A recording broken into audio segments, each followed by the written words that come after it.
Hi, ako nga pala si Kaylee at isa akong OFW dito sa Singapore. Alam niyo ba na hindi ako masaya bilang isang OFW kasi iba yung hinahanap ng puso ko. Paulit-ulit kong tinatanong sa Diyos kung ano nga ba ang purpose ko dito sa mundo at bakit kailangan kong lumayo kung ang puso ko ay naiwan sa mga alaga ko. Isa akong animal advocate at dog rescuer sa Pilipinas.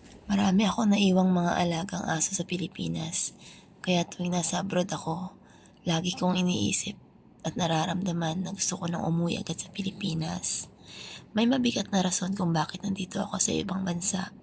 Pinapanalangin ko na lang palagi na sana matapos ko na yung matinding problemang pinagdadaanan ko at nang makauwi agad ako ng Pilipinas at bumalik ako sa mga bagay, magawa ko yung mga bagay na nagpapasaya sa puso.